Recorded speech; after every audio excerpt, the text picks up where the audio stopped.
Thanks, everybody. By show of hands, who likes doing everything for their firm?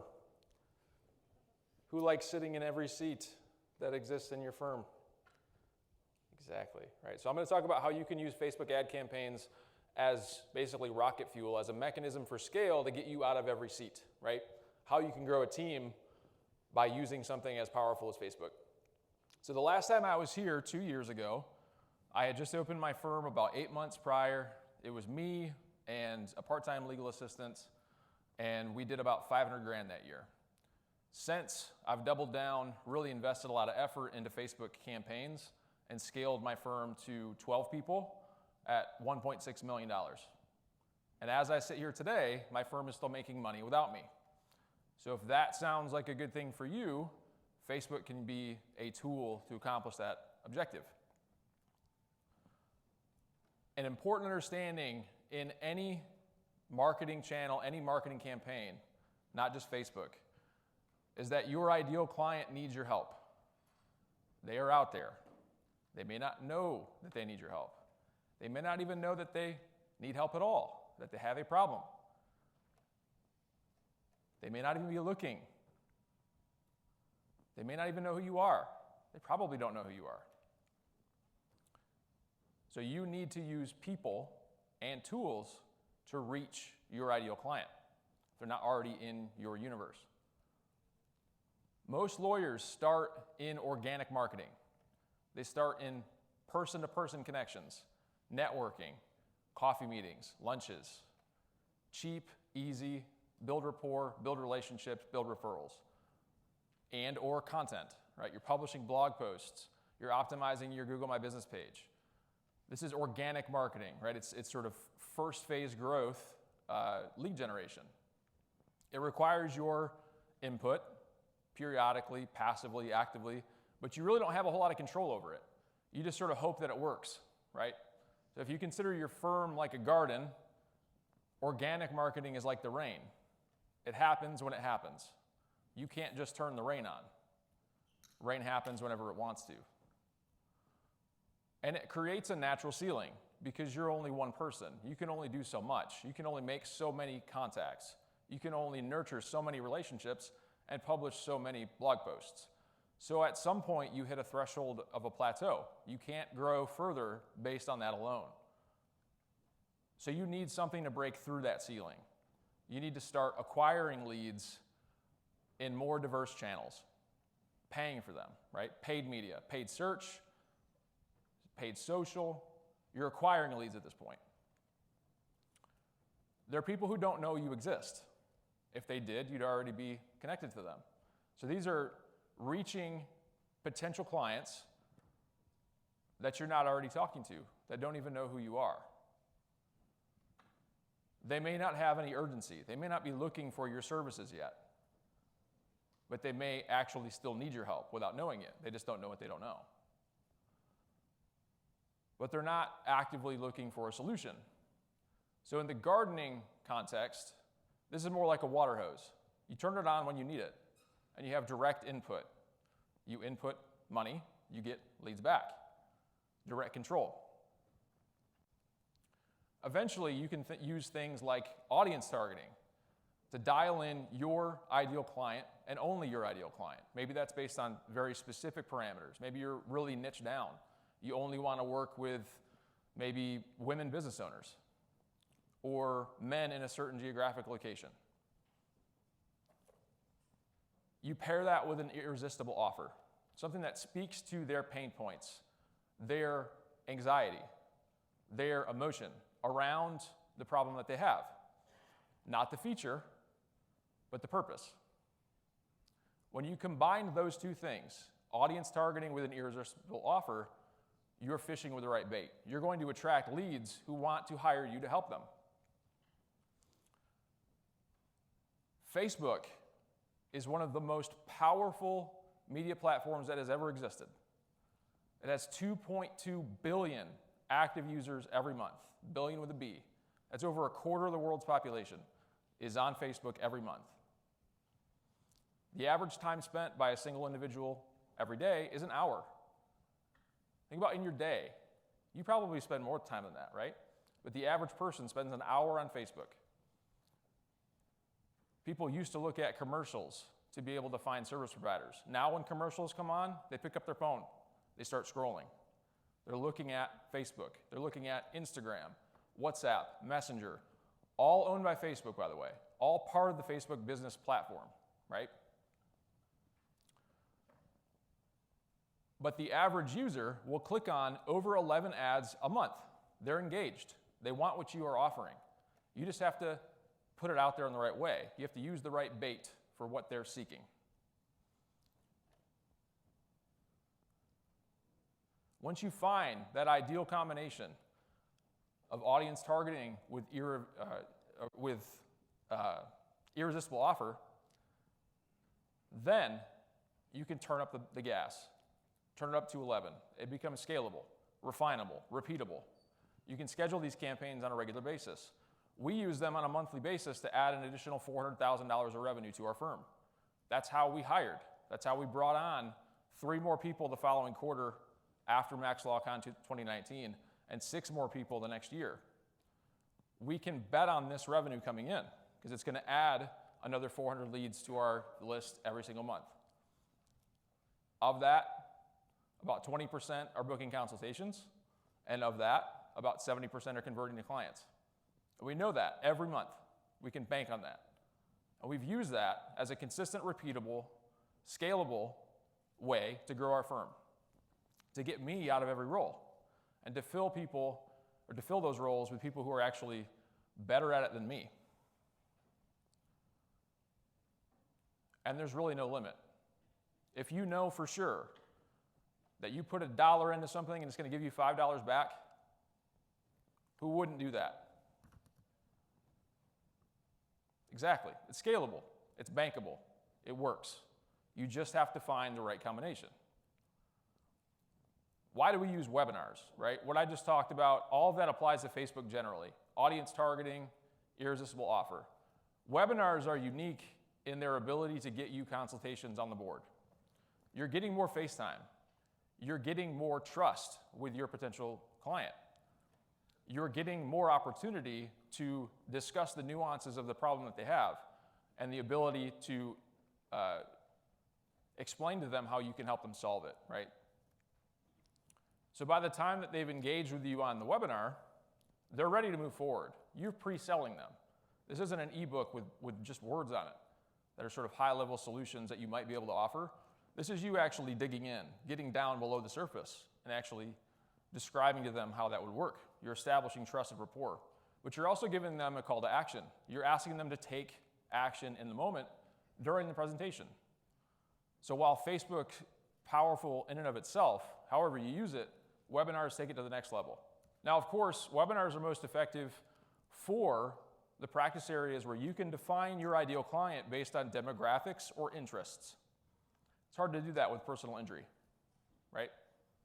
It's a lot easier to do that with estate planning. It's a lot easier to do that with family law, immigration, bankruptcy, those sorts of practice areas.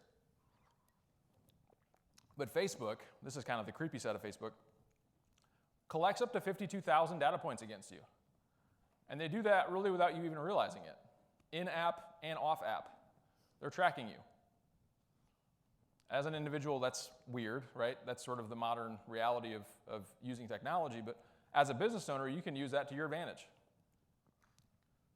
That's why it's one of the most powerful media platforms that's ever existed. No other platform collects that much data about you. But you can use that to your advantage. You can target, if you pay attention to your client, if you actually ask questions about your ideal client and define them by certain demographic or interest parameters, you can get very narrowly targeted on these types of campaigns. So if you only want to work with women business owners in your divorce practice, you can put your message only in front of women business owners. No other platform can you do that. It's like owning a highway, putting a billboard up, and only allowing women business owners to drive on that road. You're not wasting time. You're not wasting energy showing your ads then to men, W-2 employees, or anybody else, right? It's a very unique advertising platform. You're also going to get very repeatable results. Like we know every month it's going to cost about $10 for us to get new leads. When you know that, you can plan proactively about that for the rest of the year. For the rest of the next 3 years, you can plug that into the budget. You know exactly what your expense is going to be for the ROI, and it's bankable. But you also don't have to waste time showing your message to people who aren't going to be interested.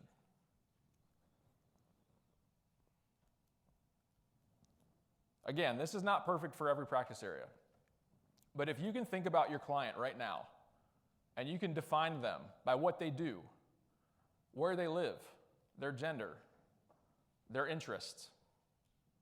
If you only want to work with clients who love soccer or a very specific celebrity, like immigration, great example. If you want to target immigrants from Honduras, you can use audience targeting for only people who like Honduran actors or Honduran athletes, or people that only those who actually live in Honduras would know about, and not expose your message to anybody else. Very powerful. Successful campaigns take time and effort to create. I bet anybody who's dabbled in Facebook, tried it once, it didn't work, and they gave up.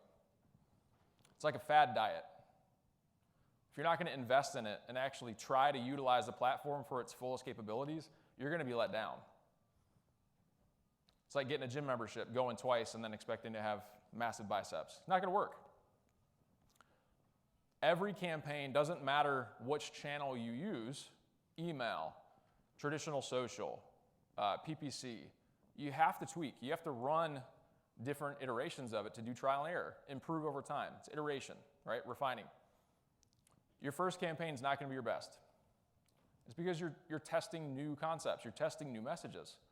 So you have to be invested in it for a few campaigns, at least, to figure out what's going to work and what won't.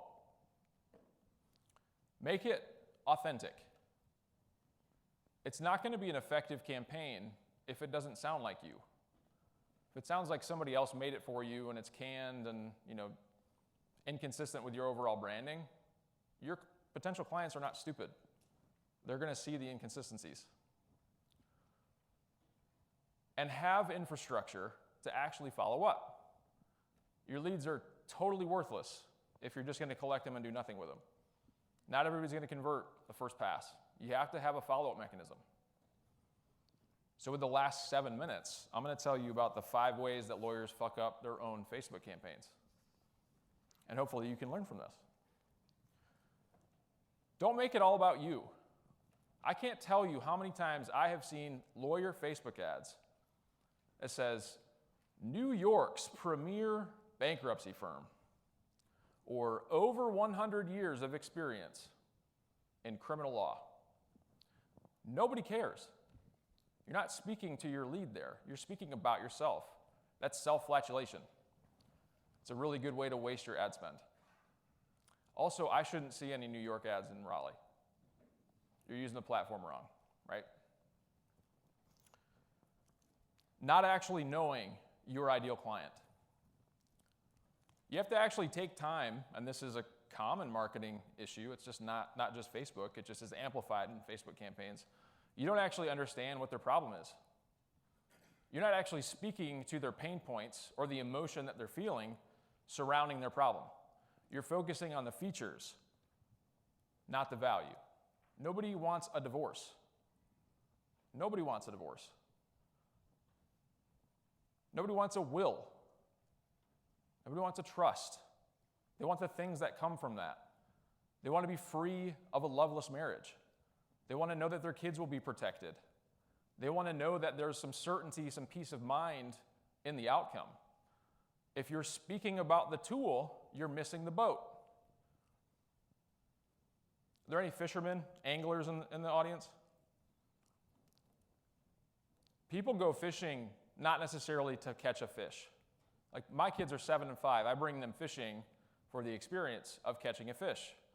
A lot of lawyers would approach a struggling fisherman at a pond and offer to catch them a fish. Even though I want my kids to have the experience of catching the fish, not the fish itself, right? I'm not going to eat a bass, not out of my pond, right? I want my kids to have a good time. I want to have the accomplishment of catching the fish. But many of you are the lawyer who would come up and say, here's a fish. Not the point. A lot of lawyers lack infrastructure.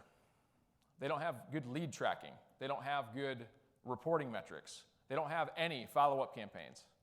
They don't use their CRM. They just think Facebook's magic and it's going to do its own thing by itself without any follow-up or effort. If you can't follow up on your leads, if you can't bring them onto your list and continue to drip on them over and over and over again, you're losing the value. You're not going to get solid ROI, and that's going to make you think that the campaign failed. And it didn't. You failed.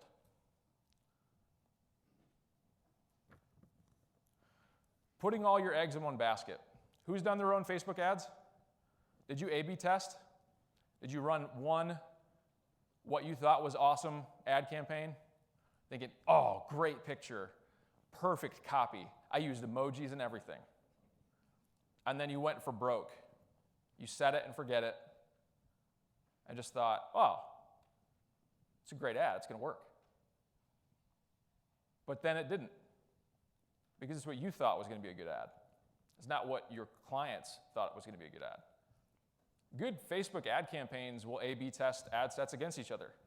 If you're not doing at least 4 ad sets, you're kind of missing the mark. You're just assuming that your thoughts on the topic is going to be in alignment with your lead. And it usually isn't. And you're probably giving up too soon. Maybe your campaign didn't work the way you wanted it to.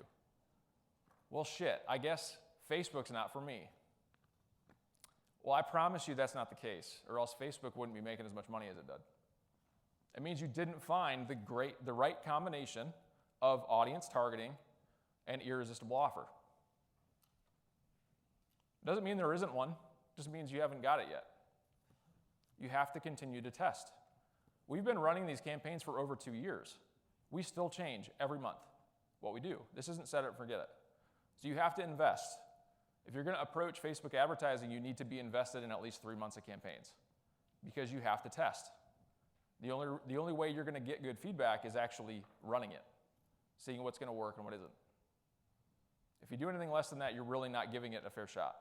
It's a fad diet to you. Give up now. Save your money.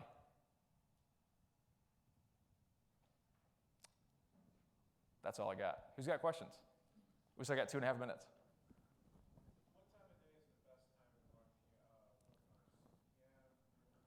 That's a loaded question. It depends on who your ideal client is. So for instance, what I mean by that is, so you do divorce, right? I think for divorce, it's probably noon. Because you probably aren't going to find a whole lot of spouses who are not separated yet who want to be listening to or watching or engaging in a webinar at 6:30 p.m. when they're in the same house as their spouse, right? So they may want to watch it over the lunch hour. My campaign's 6:30, estate planning. I want the after-work crowd. We're done for the day. Active participants. So it depends, right? And that's going to be the answer. I mean, that's a very lawyer answer, but it depends. You know, it's about your ideal audience. Same thing with like immigration. If you're targeting clients who are still overseas, then you got to adjust accordingly for time zone differences. Matt. Yeah, do you find video or carousel ads or like single images? What do you find is working the best for you? Great questions. He asked, is video or single image ads working the best? We can more effectively A/B test single image just because we can make a lot more iterations of it. But we also have clients that run video very successfully. But you're just going to have, unless you're willing to invest in several different video ads or videos generally, it's harder to have more ad sets to test against each other. Then you're varying copy, not creative. But, yeah, go ahead.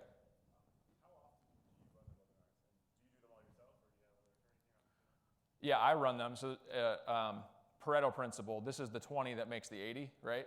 If we can bank on 400 grand, I'm definitely going to be the one doing it. We run them monthly. We do 2 in 2 weeks, or 4 across 2 weeks, 2 a week for 2 weeks. But like Russ over here runs 1 a week, right? That's the thing is like it works differently for different people. It's just a matter of testing and iterating. I still change day and time combinations. 2 years later, we're still testing things. testing the call to action. We're testing different ad copy creative combinations. It's always about iteration, testing, improvement. You're never done. You're just trying different things. We do them every week. Right. But I'm always messing with the time slots. Yep. Sometimes 6:30 works really well. I've tried 10 a.m. It's been so I stopped. I try it again. Always just trying different shit. That's it. Yeah, right behind Russ. And what's your call to action out of the webinar? Great question, right? So he asked, what's my call to action out of the webinar? So for people who are attendees with the webinar, we use a few different psychological tools to sort of load the deck on the call to action. So we do plan scarcity, which is basically saying, we only have 8 spots. If you want to meet with us as part of this campaign, there's only 8 spots. If you miss your 8 spots, then you got to wait till next month. There's not a cap. Why would I put a cap, right? Why would I say, no, I only want to meet with 8 people, right? But if you're putting in plan scarcity, it makes them more motivated. And that's real-time verification, because as soon as I say there's only 8 spots, I can see in real time, click, click, click, click, click, register, register, register, register, register. It works. It's a free consultation though, right? We call it an initial strategy meeting, and we layer in a Calendly link to basically allow people to just book their meeting directly. While they're captive, while they're motivated, we can take advantage of that motivation. Maybe one more question? Stephen? Hey, Paul, so for, I represent a lot of businesses, right? Yeah. Have you tried other social, does this work on LinkedIn as well, or is it really Facebook? They're different platforms. They just have different strengths. But so you represent car dealers, right? You can actually create audiences that would only include people who like their trade association, or who have a title, like an employment title of either owner of a certain type of business, or you could actually layer in the businesses that you're actually trying to attract. Because most people will make that publicly available on their Facebook page. Or, I would venture to guess, the only people who would like the trade association for car dealers in Georgia would be car dealers in Georgia, right? It might be a wider audience than is actually the case, but you're going to hit the entire audience that way, right? All right, y'all. Thanks for having me. Let me know if you have any questions.